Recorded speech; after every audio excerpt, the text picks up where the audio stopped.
Arcturian and Athena. Arcturus is from the star of Arcturus, inhabited by an evolved civilization. She is the leader of a starship that travels through the Creator's universe and oversees many developments on the Earth. Each member of her team upon her starship has obtained ascended master consciousness, holding a purpose of aiding the ascension of souls upon the Earth. Athena is known as a communicator. She assists in imparting valuable information from the Arcturians to those upon the Earth and throughout the Creator's universe. The Arcturians hold many advanced technologies and tools to accelerate ascension. She is also assigned to many souls as a personal guide. You can call upon Athena Arcturus to aid a deeper connection or understanding of the Arcturians, their wisdom and technology, as well as accelerating your own ascension process. Arcturians, do you have a message for me to share? Yes, we would like to talk with you all, meaning everyone who reads this interdimensional message. First, we wish to remind you all that when we speak through one of our channels, such as Suzanne Lie, we are speaking to everyone who finds themselves reading our information. We Arcturians are happy to report that there are more and more humans who are activating their own manner of interdimensional communication. Interdimensional communication simply means that you are having a communication with a higher frequency of your own multidimensional self, and/or communications with higher dimensional beings. These higher dimensional beings, who are beings that are not wearing an earth vessel, are resonating to the frequencies of the higher fourth, fifth and beyond frequencies of reality. However, they do overlight the third, fourth dimensional humans who have chosen to take an earth vessel to better assist Gaia with their planetary ascension. A planetary ascension is when an entire planet expands its frequency range from the first through third, into the fourth dimension, and then into the ascended fifth dimensional planet. Very often, the fifth dimensional, planetary expression of reality is known as heaven, which life forms will enter when their third, fourth dimensional Earth is no longer connected to their third dimensional human form. Fortunately, all humans have a multidimensional self which resonates beyond, yet still encompasses the third dimension, which is the frequency of reality which the third dimensional, earthbound humans experience during their incarnation on Earth. Fortunately, the higher fourth and fifth dimensional frequencies of your human expression is dedicated to sending higher dimensional message to any and all third dimensional humans on Earth who will listen to, and hopefully, share, the higher dimensional messages that they have received. Let us explain what we mean by a higher dimensional communications.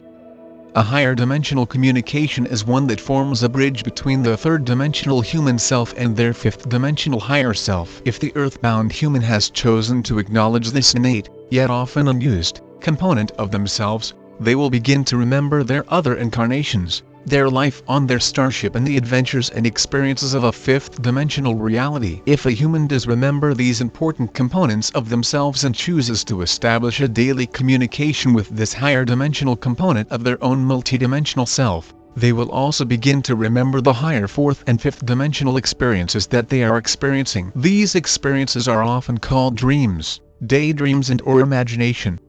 These words are chosen as then they do not carry a sense of responsibility to listen to, document and share their higher dimensional messages with others. We realize that it takes a great deal of courage to allow others to know that you are having experiences that many humans may title as fake, make-believe, just a dream, or total nonsense. We, your galactic family, remember each and every one of you who have managed to remember your true self in the midst of the lies and illusions that have been sent out by the dark ones so that they can maintain their power over others. Power over others is what the unawakened ones need to experience in order to have any connection with a powerful component of themselves.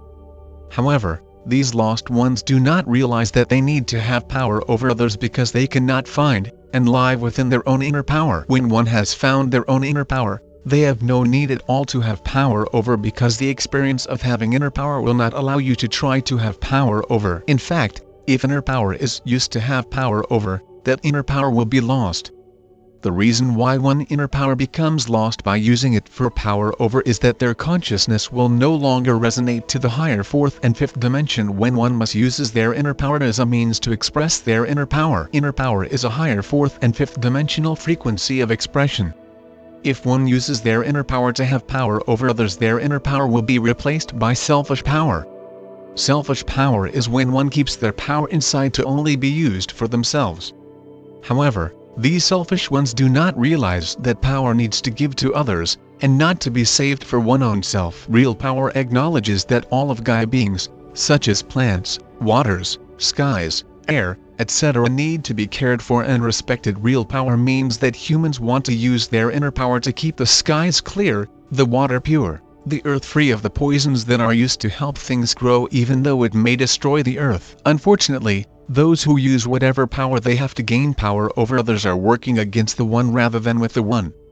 The one in this case means the collective balance of earth, air, fire, and water that allows Gaia to keep in rhythm with her entire planetary self. When humans think of Gaia as a living being who is sharing her planetary form with the small beings known as humans. These small in comparison with the size of the entire planet known as humans, came from other planetary systems to inhabit the planet Earth. Everyone had great hopes for Earth, as she had such a great position within her cycle around the sun. Hence, for many millennia Gaia, the name that was lovingly given to her, lived a beautiful jewel of a planet. That is until the humans began take what they wanted with no consideration how they would be harming the very planet on which they chose to incarnate. Something went wrong. Over time, the humans who had come many other planets and even star systems to experience the paradise known as planet Earth began to think of dearest Gaia as a thing that they could take from others, buy from others and own as their property. When they thought of their home on Gaia as their property, they forgot that Gaia was a living being and could die just like the humans eventually died. Therefore, since the humans knew that they would die, they grabbed onto, stole, owned, harmed and took power over the land that was never really theirs. This land, no matter how much of their sacred money they spent to have, always did and always would belong to Gaia, the mother of planet Earth. When the humans were primitive, they thought of Gaia as a living being. They respected her, had ceremonies to protect and communicate with her. But then the humans evolved. Actually, in their relationship with their home planet, humans devolved. As humans evolved, they stopped having the sacred ceremonies to honor dear Gaia. They no longer thought of Gaia as a huge circular being that was fully alive. Then, humans stopped worshipping Gaia and began owning Gaia. They used their money, which came from the gold that they found inside of Gaia's body, and took it for themselves. Then they used the gold, which eventually became money, to buy what they wanted to own. Then, once they owned the land, they started to damage it. They also damaged the waters and the skies. But the humans did not care. It was a big planet. If they ruined a certain area, they would just move on to destroy another area of Gaia. The Galactics, who lived in the higher dimensional worlds that surrounded the third dimensional world of Gaia, tried to awaken the humans to the fact that if they were harming their own home. But it was a big planet, so once they damaged one area, they would just move on to another area. However, some of these areas had long been under the loving guardianship of the primitive humans who had lived in harmony with Gaia for millennia. But this new version of humans had become so lost in their need to take over whatever they wanted, killed many of these native beings so that they could eventually ruin that area as well. And so, the destruction of the heavenly world of Gaia begins. As the humans evolved, too many of them chose to be destructive rather than constructive with their management of the property that they had stolen for the native ones who had always loved and protected Gaia. We, the Arcturians, Pleiadians, Venusians and other beings from other areas around Gaia took incarnations on Gaia to try to assist her. However, since they were not on the side of respect and love for the planet that gave them a home, they thought of Gaia as a thing. Because they were so small and Gaia was too large, they wanted to own her, take from her, damage her so that they could get what they wanted right now, for free, and with no respect, or even knowledge, that Gaia is a living being. If they did know that Gaia was a living being, they did not care. Then went around Gaia Earth taking what they wanted and killing those who stood in their way. This was not a good beginning for life on planet Earth. But now humanity is evolved, educated, even religious.